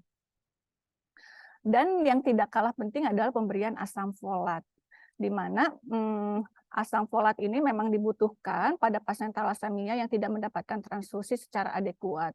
Pasti akan mengalami defisiensi dari asam folat karena peningkatan eritropoiesis dan asupan asam folat yang rendah pada asupan makan sehari-harinya. Pada pasien thalassemia memang kebutuhannya akan meningkat untuk regenerasi sel, yaitu sekitar 1 mg per hari. Dari makanan, sumber yang mengandung asam folat kita bisa dapatkan dari sayuran hijau, seperti bayam, brokoli, sawi hijau, asparagus, tapi hati-hati karena sayuran hijau pun kita batasi. Untuk dari buah-buahan, asam folat kita dapatkan dari jeruk, alpukat, pepaya, dan pisang, dan hati-hati juga dari buah pun ada beberapa yang memang kadar vitamin C-nya tinggi. Kemudian sumber asam folat lain kita bisa dapatkan dari kacang-kacangan, seafood, telur, dan susu. Kemudian ini contoh pemilihan makanan untuk pasien-pasien thalassemia, di mana makanan yang harus kita hindari tentu makanan yang memang kandungan zat besinya tinggi, di mana di sini ada contoh per 100 gram makanan kandungan zat besinya memang sangat tinggi pada jeroan seperti daging sapi, hati ampela, udang, kerang, telur ayam, telur bebek, ikan teri, hati-hati terutama pada bagian kepala dan tulangnya. Kemudian pada kacang-kacangan, zat besi tinggi pada kacang kedelai murni, misalnya pada tempe, atau kacang merah, kacang hijau, dan kacang kedelai yang dikeringkan. Kemudian yang tinggi lagi pada biji-bijian yang dikeringkan dan buah-buahan yang dikeringkan, biasanya kadar zat besinya tinggi. Kemudian pada sayuran hijau tadi hati-hati pada bayam, kangkung, daun kacang panjang, daun singkong, dan daun katuk. Berikut di sebelah kanan ada kandungan zat gizinya memang tinggi sekali pada makanan-makanan tersebut. Nah, makanan yang diperbolehkan pada pasien thalassemia tentu dengan kandungan zat gizi yang sedang dan rendah. Kandungan zat gizi yang sedang, zat besi yang sedang ada di daging ayam, tahu, sawi, ikan teri tapi tanpa bagian kepala dan tulangnya tadi. Kemudian yang sedang lagi ada di gandum. Yang bebas kita makan, yang kita berikan pada pasien-pasien thalassemia, makanan yang kadar zat besinya rendah.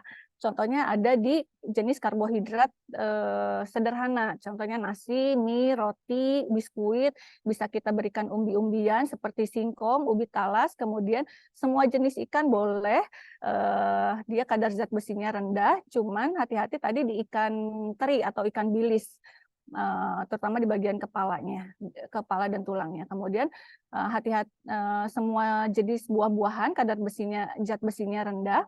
Tapi hati-hati bila buah-buahan yang dikeringkan, kandungan zat besinya biasanya agak tinggi. Kemudian kita bisa berikan susu, keju, dan minyak sebagai lemak yang dibutuhkan untuk metabolisme dari vitamin yang larut di dalam lemak tadi. Kemudian take home message yang saya berikan yaitu banyak pasien talasemia mungkin memang beresiko mengalami malnutrisi. Yang kita perhatikan yaitu asupan dari vitamin D yang cukup untuk kesehatan tulang, kemudian tadi kalsium dan juga zinc juga diperlukan optimal yang bermanfaat untuk pertumbuhan, kesehatan tulang dan meningkatkan toleransi glukosa bagi mereka yang memang beresiko besar mengalami talasemia. Kemudian pemberian vitamin C sebagai antioksidan memang penting, tapi dia akan berubah tergantung dari tingkat kelebihan zat besi yang dapat memodulasi keefektifan dari chelator agent. Kemudian untuk pemberian multivitamin atau mineral harian tanpa ada kandungan zat besi memang disarankan, tapi tidak boleh menggantikan pola makan sehat beragam dan terapi kelasi yang memadai. Nah, jadi diutamakan pemberian dari asupan sumber makanan dulu sebelum kita memberikan suplementasi multivitamin. Sekian pemaparan dari saya. Terima kasih. Ya, terima kasih pada Dr. Nuri yang sudah memberikan presentasinya begitu detail dengan berbagai jenis-jenis nutrisi yang diperlukan pada penderita talasemi. Untuk para peserta diharapkan jangan lupa untuk mengisi link registrasi ulangnya, terutama khususnya kepada para dokter. Dan apabila ada pertanyaan masih boleh diberikan, diajukan atau ditulis di kolom chat agar dapat diajukan kepada para presentan. Sebelumnya ya memang kita banyak faktor ya untuk ternyata dalam terapi untuk para penderita talasemi dari segi nutrisi, dari segi psikolognya gitu ya, psikologinya. Jadi memang tidak sesederhana itu ternyata ya. Untuk pertanyaan ternyata sudah ada yang masuk. Mari kita mulai dulu dari pertanyaan yang pertama. Untuk Ibu Gisela katanya dari Dr. Frederick. Bagaimana pendekatan seorang psikolog pada anak yang mengalami perubahan bentuk wajah dan kulit dikarenakan transfusi yang terus-menerus? Ini sebenarnya ada 2 pertanyaan, Bu Gisela. Mau satu-satu dulu atau gimana? Mungkin dijawab, maksudnya jawab sekaligus aja gitu ya, Dok. Oh iya, Soalnya boleh. bakalan nyambung juga sih. Yang kedua dari Dr. Frederick juga, bagaimana saran psikolog untuk terapi komunitas agar anak dengan talasemi dapat percaya diri dan terhindar dari stres, cemas, dan depresi? Boleh dijawab oleh Bu Gisela, silakan. Terima kasih Dr. Frederick untuk pertanyaannya. Yang pertama itu kan pendekatan seorang psikolog kepada anak yang mengalami perubahan bentuk wajah dan kulit dikarenakan transfusi terus yang menerus gitu ya, Dok. Kalau misalnya seperti itu, biasanya disesuaikan dengan usia anak sih, Dok. Misalnya anak yang lebih kecil, pasti pendekatannya lebih kayak dipakai visual gitu, gambar-gambar. Misalnya kita perlu tahu kalau misalnya Tuhan tuh menciptakan kita itu berbeda-beda, ada yang pesek, ada yang mancung, ada kulitnya seperti ini, ada yang kulitnya seperti itu. Kalau misalnya kalau Dede itu kan harus transfusi darah terus, soalnya thalassemia. Kalau misalnya ada nanti teman Dede yang nggak perlu transfusi darah, tapi semua itu makhluk ciptaan Tuhan. Kalau anak yang lebih kecil gitu. Kalau anak yang lebih besar kita perlu kasih tahu kalau misalnya transfusi darah itu tujuannya untuk apa gitu, dengan bahasa yang sederhana dan yang dimengerti oleh anak tersebut gitu. Nanti kalau misalnya anaknya sudah semakin besar, kita bisa kasih tahu kalau misalnya transfusi darah ini biasanya anak-anak akan ada di fase yang kayak sampai kapan sih harus transfusi darah seperti itu. Nah, kita perlu kasih tahu kalau misal ini bisa terjadi seumur hidup gitu. Maksudnya kalau misalnya nggak dilakukan apa yang terjadi, yang dilakukan apa yang terjadi gitu. Dan terus kalau misalnya yang nomor 2, saran psikolog untuk terapi komunitas, biasanya kita perlu kasih tahu gitu ke orang tuanya atau ke caregiver kalau setiap anak kan punya kelebihan dan kelemahannya gitu ya. Jadi kita perlu tahu nih kelemahan anak kita apa, kelebihan anak kita apa. Selain kita lihat kelemahannya, kita harus dukung nih potensi anak. Misalnya, oh ternyata suka ngegambar gitu. Kita bisa misalnya kayak kita berikan tontonan YouTube yang kayak untuk ngegambar gitu. Atau mungkin kita bisa lesin gambar gitu. Dan juga yang tadi saya bilang, kalau sebagai caregiver, ayah, ibu, om, tante, kakek, nenek itu harus solid. Jadi kita nggak bisa tuh kayak misalnya ngebanding-bandingin anak kita sendiri sama anak tetangga gitu. Karena sebagai orang dewasa pun kita nggak suka kan ya Bapak Ibu dan rekan-rekan semua dibanding-bandingin gitu. Apalagi dengan anak, apalagi biasanya anak itu akan melihat sosok orang tuanya tuh sebagai kayak dalam tanda kutip kayak hero banget gitu. Wah gitu. Nah, jadi ketika kita ngebanding-bandingin anak kita dengan misal saudaranya gitu. Saudaranya, saudara satu kandung gitu. Pasti hati anak tuh akan remuk gitu. Oh, ternyata mama kok banding-bandingin aku ya sama kakak gitu. Jangan-jangan mama udah nggak sayang sama aku karena pemikiran anak sesederhana itu Bapak Ibu dan rekan-rekan semua. Jadi apa yang dilihat, apa yang didengar itu yang jadi kesimpulan gitu. Jadi kita sebagai orang dewasa di sekitar anak pun perlu untuk tahu gitu cara menghadapi anak sesuai dengan usia perkembangannya seperti itu, Dok. Oh, eh, dan Dr. Fredrik, apakah cukup menjawab? Kalau mungkin ada pertanyaan yang ingin diajukan lagi, boleh disampaikan lagi. Bu Gisela, kalau misalnya ini kan dari segi psikolog anak ya. Kalau misalnya ini kan kadang-kadang mungkin ada bentroknya dengan orang tua.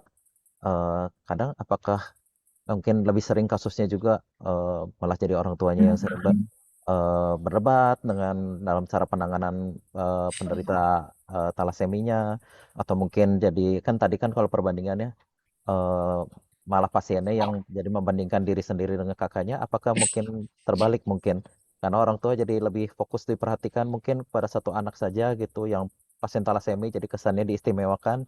Apakah memang ada kemungkinan masalah-masalah seperti itu nggak dari psikologi dalam keluarga penderita talasemi seperti itu? Ada banget dok.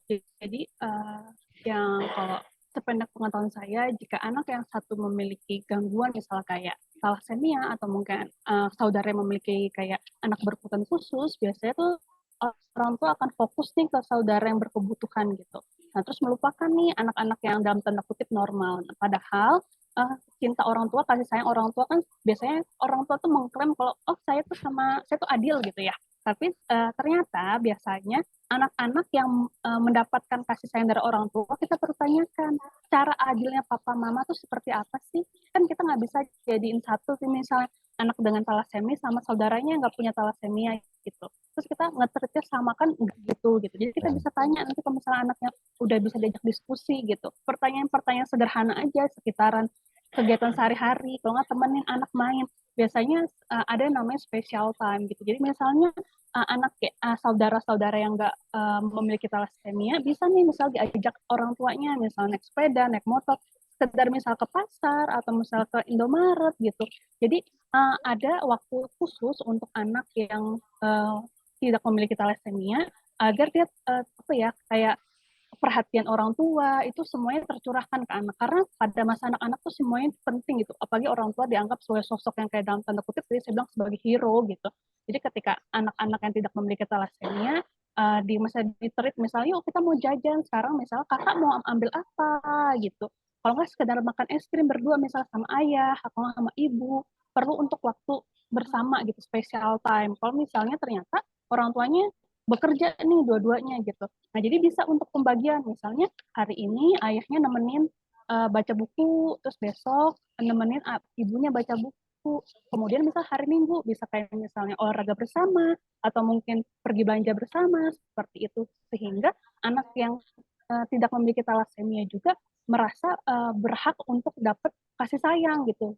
Biasanya saudara-saudara yang tidak memiliki talasemia tuh kayak ngerasa nggak apa-apa deh kan kakak aku atau adik aku lebih butuh gitu padahal semua anak butuh kasih sayang orang tua gitu jadi diperlukan untuk strategi pengaturan waktu dari orang tua agar anak-anak semuanya mendapatkan special time dari orang tua gitu jadi tanpa membawa si kakak atau si adik dengan talasemia gitu jadi benar-benar berdua ayah dan saudaranya ibu dan saudaranya seperti itu. Oke, terima kasih untuk penjelasannya. Kita masuk ke pertanyaan berikutnya dari Dr. Frederick juga, ditujukan untuk Dr. Nuri. Yang pertama, bagaimana peran gizi untuk mengejar tumbuh kembang pada anak talasemi untuk mencegah stunting, dokter? Yang kedua, bagaimana peran nutrigenomik ya pada pasien anak dengan talasemi? Oke, Mungkin makasih Dokter iya. Freddy. Memang pada pasien-pasien thalassemia ini terutama anak-anak memang beresiko sekali karena tadi tumbuh kembang dari tulangnya pun akan terganggu ya, jadi resiko stuntingnya memang tinggi. Tapi yang kita perhatikan kan dari 2 tahun pertama itu, 2 tahun usia anak. Untuk 0 sampai 6 bulan memang kita mengandalkan ASI ya, tapi dari pemberian empasi ini nanti yang akan kita perhatikan. Sedangkan kebutuhan dari empasi ini protein kita ambil dari protein hewani.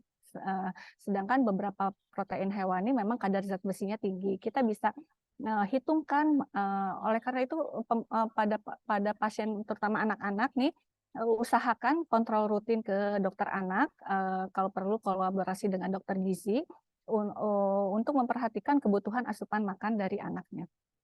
Kita setiap bulan memang kebutuhan anak bayi ini memang meningkat, jadi kita perhatikan dari kebutuhan karbohidratnya berapa, proteinnya berapa, kemudian lemak apa yang akan kita berikan. Dari sisi protein hewani memang kebutuhan empasi memang tinggi sekali, kita bisa ambil dari sumber protein hewani yang memang kadar zat besinya di golongan sedang dan rendah. Ada contohnya misalnya kita yang protein hewani yang bisa kita ambil yang memang kadar zat besinya sedang dan tinggi kalsium dan tinggi vitamin D untuk pertumbuhan tulangnya kita bisa ambil dari ikan misalnya. Ikan atau enggak ikan terus atau enggak kita bisa berikan ayam unggas atau bisa kita berikan telur untuk protein hewani. Kemudian kita pantau tumbuh kembangnya, oleh karena itu si buku grafiknya itu dia harus naik terus untuk memantau resiko stunting atau tidak ya. Jadi perlu setiap bulan kontrol rutin ke dokter anak gitu ya untuk mencegah stunting. Lalu pertanyaan kedua tadi mengenai nutrigenomik ya, Dok ya. Ya. Mengenai nutrigenomik ini memang penting, memang bagus sekali pemeriksaan nutrigenomik sedini mungkin karena pemeriksaan nutrigenomik ini cukup sekali seumur hidup, jadi bisa dilakukan dari usia bayi pun bisa dilakukan. Di situ ada panel untuk penyerapan zat besi bagaimana, terus ada panel lagi untuk metabolisme dari vitamin dan mineralnya gimana. Di situ kita bisa lihat. Jadi diet pada pasien thalassemia ini akan lebih detail lagi dan akan lebih bermanfaat sekali. Tapi pertimbangannya pemeriksaan nutrigenomik ini mahal sekali. Jadi kita harus pertimbangkan kalau misalnya memang sanggup untuk memeriksa, mending diperiksa sedini mungkin memang pemeriksaan nutrigenomik. Gitu. Gimana, Terima Dok? kasih Dr. Nuri. Untuk Baik. Dr. Fredrik, apakah cukup jelas atau masih ada yang mau ditanyakan? Jelas dokter. Terima kasih untuk pertanyaannya. Kita masuk ke pertanyaan berikutnya dari, kalau nggak salah ini mungkin dari Dr. Herianto ya. Ditujukan untuk Dr. Nuri. Pertanyaan pertama, kita harus bedakan apa itu besi dan apa itu zinc. Saya sih secara pribadi agak kurang jelas mungkin ya. Apa lebih maksudnya membedakan dari pemberian zat besi dan zincnya sendiri atau memang lebih detail pertanyaannya seperti apa? Yang kedua, untuk makanan yang dengan zat besi kan harus dikurangin. Jadi apa saja yang tidak boleh gitu diberikan. Oke. Boleh, silakan Dr. Nuri. Terima kasih, Dok. Ya, memang kita bedakan antara besi dan zinc ya. Memang ada beberapa makanan di beberapa makanan yang mengandung zat besi dan ada yang mengandung zinc juga. Kita harus detail memang untuk pemberian nutrisi ini karena di beberapa makanan yang mengandung zinc ada juga makanan yang mengandung kadar tinggi zat besi memang. Jadi memang harus detail sekali, Dok. Terus untuk pertanyaan kedua, makanan yang mengandung zat besi harus dikurangi. Makanan apa, Dok, tadi? Makanan yang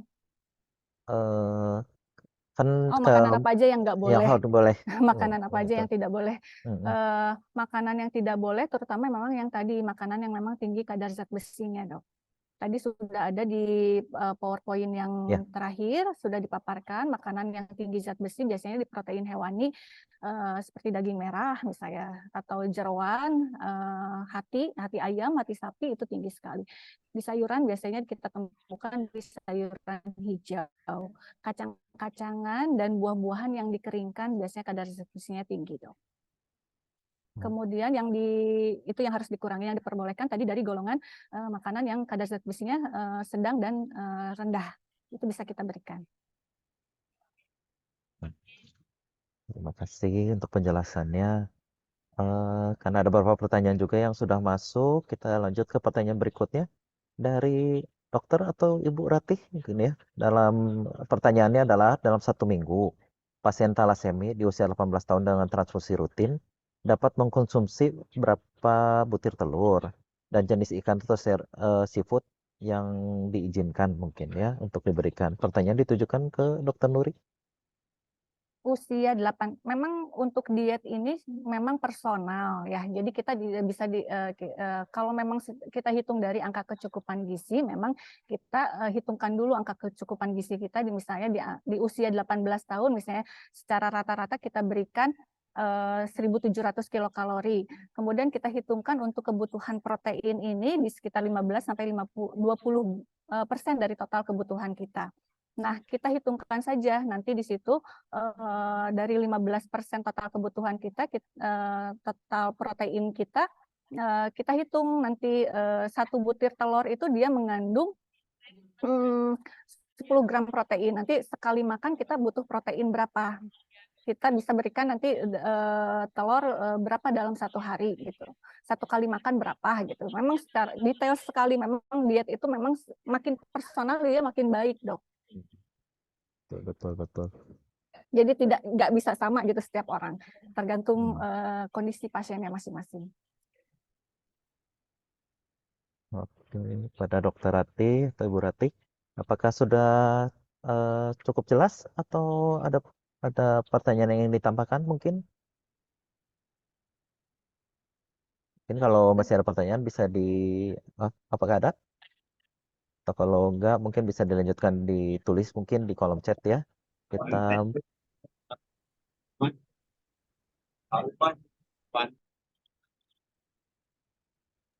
Oke. Kita masuk ke pertanyaan berikutnya ya dari Dokter Anne Azarzah. Bagaimana menerjemahkan kebutuhan makanan ke fisik makanan, makro dan mikronutrien? Sepertinya ditujukan ke Dokter Nuri juga ini ya. Bagaimana menerjemahkan kebutuhan makanan Makanan fisik ke fisik makanannya ke makanan. dalam makro dan mikronutrisi. Oke. Mungkin karena kebutuhannya sekian-sekian mungkin dokter ya kayaknya ya. Mungkin kalau orang awam kan bingung ya orang tua. Ini mau ngasih susu memang. sekian harus berapa miligram? Apakah Iya, ditakar dulu mungkin gitu ya satu-satu gitu ya. Iya, Ini. memang bikin meal plan itu memang ribet, Dok, sebenarnya ya. Jadi kita tentukan dulu kebutuhan harian kita berapa. Misalnya kalau secara gampang lah ya, secara gampang misalnya kebutuhan kita di 25 sampai 30 kilokalori per kilogram berat badan. Nanti tadi seperti saya sebutkan kebutuhan karbohidrat kita terutama di usia dewasa misalnya ya. Di usia dewasa itu kita batasin 50 sampai 60% dari total kebutuhan harian kita. Ya kan? Misalnya 10%-nya itu kita plot untuk kebutuhan karbohidrat, terutama karbohidrat kompleks tadi yang bisa ambil dari nasi, gandum, atau enggak jagung, umbi-umbian itu bisa kita berikan untuk kebutuhan karbohidratnya. Nah, untuk proteinnya nanti makin ribet lagi. Proteinnya itu di sekitar 15 sampai 20% total kebutuhan harian kita. Nanti kita bisa berikan mau protein hewaninya mau kita berikan berapa, protein nabatinya berapa.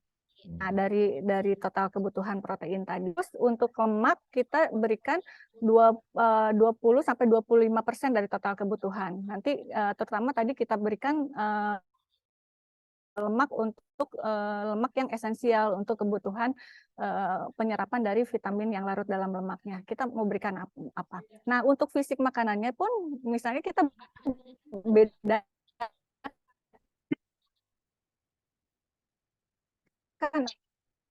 antara berat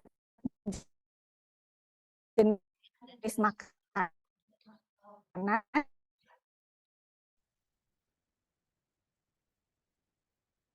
dan berat kandungan di dalam makanannya.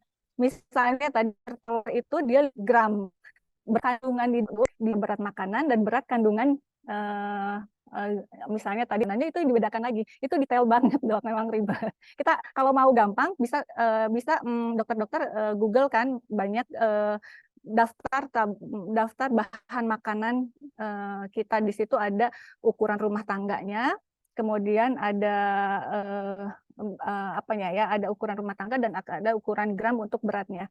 Nah, untuk jenis lebih detail lagi dari kandungannya memang kita harus baca lebih detail.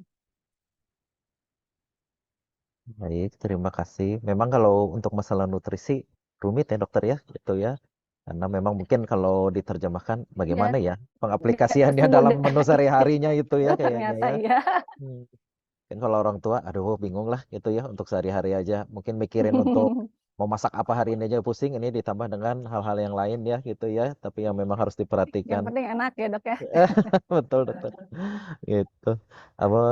Pada dokter Anne, mudah-mudahan cukup menjawab ya untuk pertanyaan yang diberikan. Gitu. Kalau masih ada pertanyaan, kami persilakan boleh diajukan kepada para presentan. Gitu. Mungkin kalau saya mau tanya mungkin deh ke Bu Gisela ya. Kalau ini kan ada istilahnya self care ya.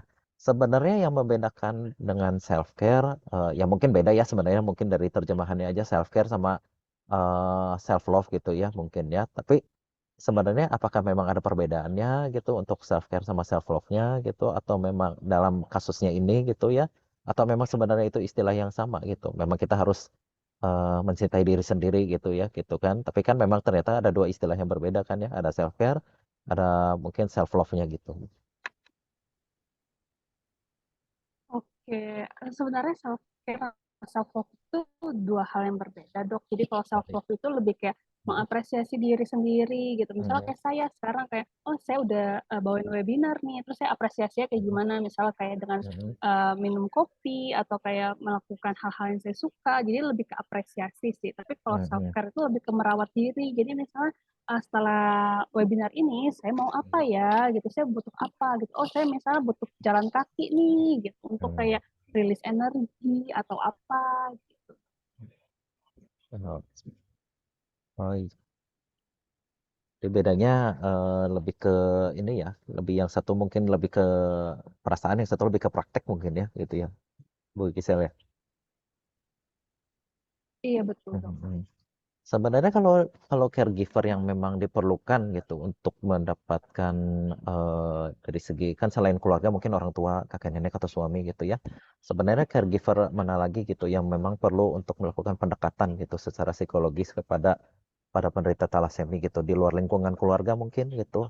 Ya, selain dokter gitu, apakah memang ada faktor-faktor lain gitu yang maksudnya atau orang-orang lain yang memang perlu untuk mungkin mendapatkan bimbingan secara psikologi untuk lebih mengerti gitu dan lain-lainnya.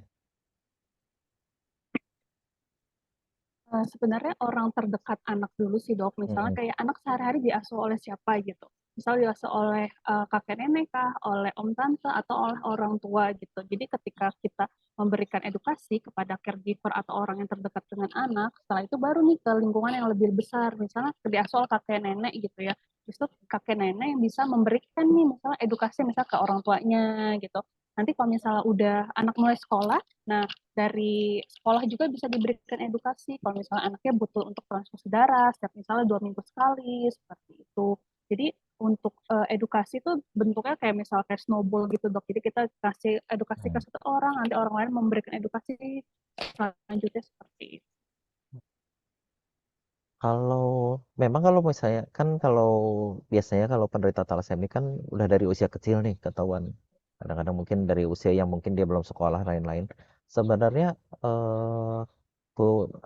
setiap pasien talasemi khususnya apakah memang membutuhkan pendampingan psikologis selain dari keluarga? Apakah memang harus konsultasi ke psikolog gitu atau lain-lain?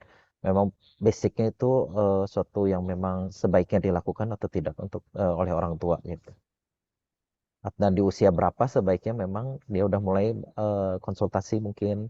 Karena mungkin kan kita lihat mungkin kalau orang tua ya khususnya mungkin ya kan banyaknya mungkin orang tua yang mungkin belum melek ya tentang talasemi, belum melek tentang apa itu ya, bagaimana apa aja sih yang harus diperhitungkan, apa saja sih yang harus saya pantau gitu kan ya. Kan rata-rata mungkin eh, orang tua rata-rata mungkin begitu ya kan mungkin hanya taunya dibawa ke dokter, terapi, dikasih obat, transfusi, udah aja gitu. Nah, sebenarnya kalau untuk pendekatan psikologisnya itu baiknya dari umur berapa nih gitu ya? Apakah memang sebaiknya dilakukan atau memang tidak gitu? Kalau pertanyaan baiknya dilakukan atau tidak, baiknya dilakukan dong. Karena kan kalau dalam kesehatan itu, kesehatan fisik dan mental itu kan terjadi beriringan ya dok. Jadi misalnya kayak, kalau misalnya kita udah tahu nih, misalnya anaknya butuh transfusi darah, jadi kita perlu nih untuk kayak konsultasi, kayak misal ke psikolog gitu. Untuk misalnya kan kalau psikolog itu misalnya untuk kayak sosialisasinya kayak harus seperti apa sih, terus pendampingan orang tuanya seperti apa sih, terus untuk anaknya misalnya kayak, misalnya anaknya mudah tantrum atau mungkin misalnya masih kecil kayak gampang nangis atau mungkin ada yang mengalami gila seperti itu kan kita butuh untuk mendampingi anak agar ketika dia tumbuh dewasa dia tuh nggak kayak minderan apa apa nggak mau apa apa nggak suka terus kita perlu untuk tuh memupuk rasa itu dari kecil gitu nggak bisa kalau misalnya rasa tersebut tuh kita langsung adakan dalam satu malam gitu ya itu nggak bisa Ya. jadi kita perlu untuk pupuk agar anak itu bisa tahu oh ya saya tuh punya kekuatan ini, saya tuh punya kelebihan ini, saya tuh punya kekurangan ini gitu deh. Ini. Kalau dari Dokter Nuri mungkin ada yang mau ditambahkan? Mungkin kalau misalnya ada yang mungkin belum tersampaikan gitu lain-lain. Saya kira cukup dok. Ya, cukup ya. Untuk saat ini pertanyaan sih sudah terjawab semua ya. Gitu. Halo. Ya, kalau masih ada pertanyaan, kita masih buka kolom pertanyaan kepada para peserta. Mungkin 5 menit lagi ya kita lihat apakah masih ada pertanyaan atau tidak gitu ya. Eh,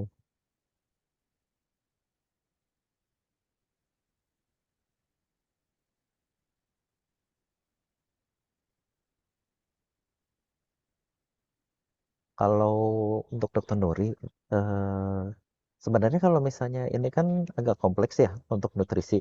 Kadang-kadang kan ada yang ditulis sebaiknya mungkin sumbernya kita berikan daging merah gitu ya. Tapi ada juga untuk kandungan tertentu daging merah harus dikurangin gitu. Nah itu kan kayak agak kontra gitu ya gitu kan. Saya untuk zat besi kan sumbernya kadang dari daging merah. Ya memang sih ada alternatifnya ya. Cuman kan mungkin kalau orang tua kan memilih makanan aduh taunya ya beli daging itu aja gitu ya mungkin ya apa daging unggas mah jarang jarang ya gitu ya apa ayam gitu ya maksudnya ayam apa boleh seberapa banyaknya atau lain-lain gitu kan gitu dan kadang-kadang mungkin bingungnya mungkin tadi sumbernya kayak sumber zincnya mungkin kita dapatnya dari daging gitu tapi di daging juga ada kandungan zat besinya gitu. Itu bagaimana ya dokter ya gitu. Iya memang sih, karena banyak banget makanan yang memang dibatasin pada pasien-pasien thalassemia ini ya. Tadi kan dipaparkan tuh memang secara global, ya secara umumnya memang seperti itu. Tapi kalau misalnya mau lebih detail lagi kan memang kita memang harus konsultasi dan kita lihat dari hasil laboratoriumnya nanti gimana, dari kondisi fisik pasiennya kayak gimana. Lebih baik memang dikonsultasikan karena tiap orang tuh memang secara personal memang beda-beda kondisinya kan ya. Terus dengan kalau misalnya secara umum dengan bahan makanan yang memang itu aja jadinya ya. Jadi kita tuh Iya, bosen apalagi anak-anak gitu yang memang betul. kita susah pantau gimana makannya mudi atau anak-anak picky gitu ya milihnya makanannya Iya. itu aja kalau nggak boleh dimakan nggak boleh makan jadinya bosen gitu. Memang PR banget buat kita gimana cara mengolah bahan makanan tersebut nggak bosen. Gimana sih caranya dengan bahan makanan itu aja tapi resep yang berbeda-beda. Nah itu sih PR-nya memang itu. Jadi memang nggak bisa kalau dokter kan memang hanya mengedukasi ini loh Nasi, makanan betul. yang memang di meal plan itu memang kita berikan ini yang makanan yang diperbolehkan makanan yang dihindarin apa aja dan gimana caranya selera rumah kan memang beda-beda Itu yang saya sering betul. paparan, tiap rumah itu selera makanan pasti akan beda-beda dan gimana caranya mengolah makanan tersebut dengan menu yang bikin nafsu makannya menjadi naik gitu ya. Hmm, Jadi kalau dari saya hanya memberikan makanan apa aja yang diperbolehkan, apa yang tidak, dan berapa gram yang harus dikonsumsi itu kita berikan. Tapi untuk rasa ya balik lagi ke rumah Processing. masing-masing. Betul, betul. Ya. Oke. Saya rasa sih untuk saat ini belum ada pertanyaan lagi. Mungkin kita tutup ya sesi tanya jawabnya. Saya mengucapkan terima kasih pada Bu Gisela, Dr. Nuri atas kehadirannya untuk presentasinya. Semoga itu dapat memberikan wawasan yang lebih lagi ya untuk para peserta, untuk para dokter, para orang tua, para penderita, atau orang-orang atau keluarga itu yang terdekat dari para penderita, bahwa memang tidak kita tidak boleh menutup mata untuk bahwa memang ada faktor-faktor yang sebenarnya penting untuk diberikan pada penderita talasemi selain masalah medis atau pengobatannya. Ya seperti pemberian nutrisinya yang harus diperhatikan dan salah satunya dari efek psikologis yang sebenarnya jauh lebih penting daripada hanya untuk masalah fisik saja gitu. Ya, kita harapkan dengan webinar ini tujuannya ya meningkatkan pengetahuan dan kesadaran kita tentang talasemia itu sendiri dari aspek promotifnya, dari segi psikis maupun dari segi nutrisinya, dan mudah-mudahan dapat memotivasi generasi muda untuk lebih aware lagi terhadap penyakit talasemia itu sendiri gitu. Terutama kan kalau pencegahannya kan ya salah satunya ya memang harus dengan screening ya, dokter ibu ya gitu, karena memang tidak ada cara lain, salah satunya untuk screening pranikahnya gitu. Jadi ya apakah memang nanti ternyata membawa gen yang kuat dan dengan kemungkinan menghasilkan anak dengan kelainan talasemia atau penyakit talaseminya itu sendiri, ya memang salah satu pencegahannya yaitu jadi mudah-mudahan webinar pagi hari ini bermanfaat, dapat memberikan banyak hal untuk Bapak Ibu, para dokter sekalian.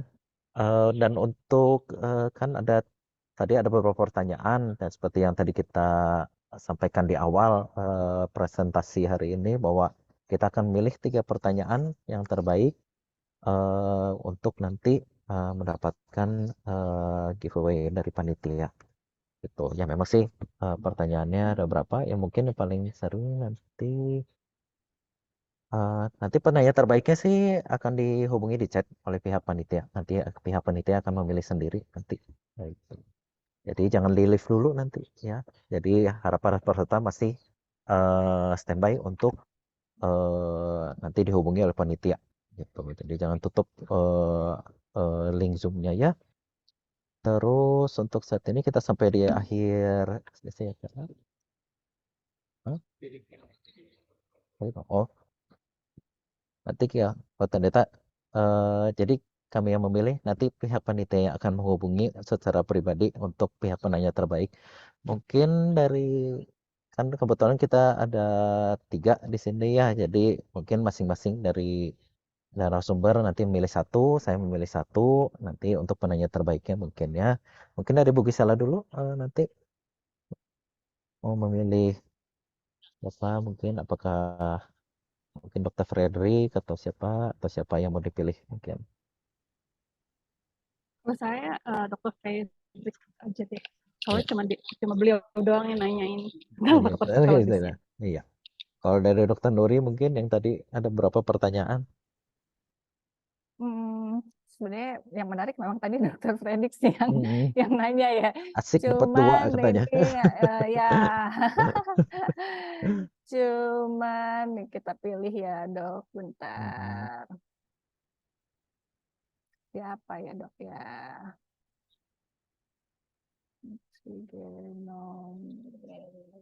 Siapa ya dok ya? Tadi ada Dokter Herianto ya, Dokter Rati sama Dokter Ane, nggak salah. Boleh dokter Herianto deh. Dokter Herianto. Ya. Oke. Kalau saya mungkin lebih ke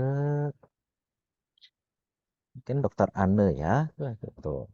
Jadi yang Dokter Frederick, Dokter Herianto, sama Dokter Ana, terima kasih untuk pertanyaan-pertanyaan yang diberikan.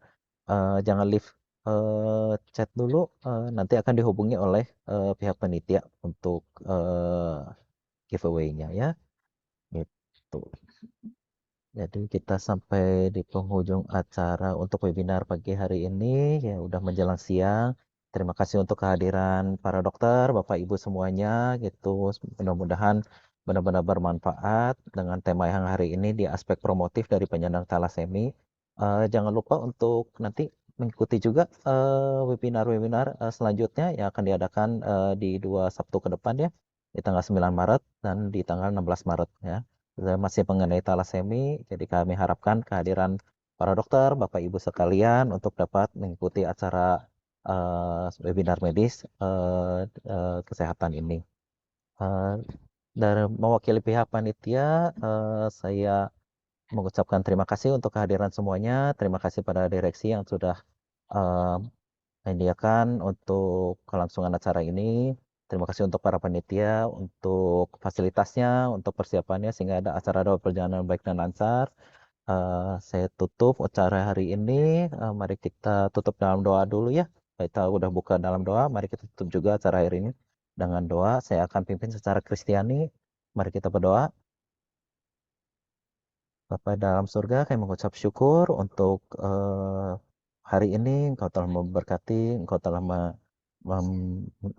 karena kami boleh mengikuti acara webinar medis hari ini, khususnya dengan tema upaya promotif pada penyandang talasemi. Terima kasih Tuhan untuk para presentan yang boleh mempresentasikan bidangnya masing-masing dengan baik, dengan jelas, agar dapat memberikan pengetahuan, wawasan secara keilmuan untuk kami semua ya Tuhan, untuk para dokter, untuk para orang tua, keluarga, bahkan para penderita thalassemia itu sendiri Tuhan, agar banyak aspek yang perlu diperhatikan, agar mereka boleh tetap semangat dalam menjalankan sehari-harinya Tuhan, dan melalui masa penyakit talaseminya, agar mereka tidak mudah menyerah dan tetap semangat. Terima kasih untuk webinar ini ya Tuhan, yang telah Engkau pimpin, Engkau telah berkati ya, sehingga dapat berjalan baik dan lancar. Untuk kekurangan-kekurangannya, biarlah Engkau sendiri yang menyempurnakannya. Terima kasih Tuhan, di dalam nama Tuhan Yesus kami mengucap syukur. Amin. Terima kasih saya ucapkan sekali lagi untuk para peserta yang sudah hadir. Maafkan bila banyak kekurangan mungkin yang masih ada. Mohon masukan dan sarannya agar kami dapat memperbaiki lebih lagi di sesi-sesi berikutnya. Dan mungkin kalau ada pertanyaan di luar dari webinar ini, boleh mungkin ditujukan kepada para panitia atau menghubungi IG Rumah Sakit Manuel, boleh di chat di sana mungkin ya. Sehingga mungkin ada hal-hal yang bisa kami bantu melalui media yang lain. Terima kasih, saya mewakili panitia, mungkin pamit undur diri, mewakili Bu Gisela sama Dr. Nuri. Untuk para peserta mungkin masih ada ini dari pihak panitia, saya kembalikan ke pihak panitia. Terima kasih, selamat siang.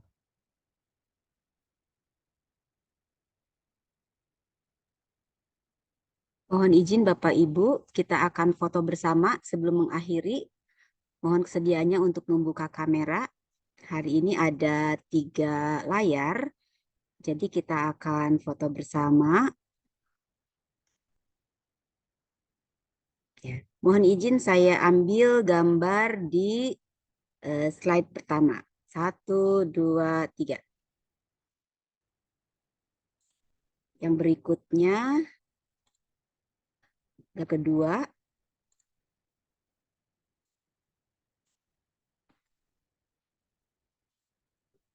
Baik.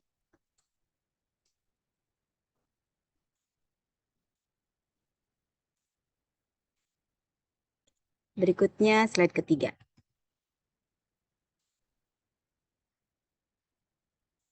Terima kasih Bapak Ibu.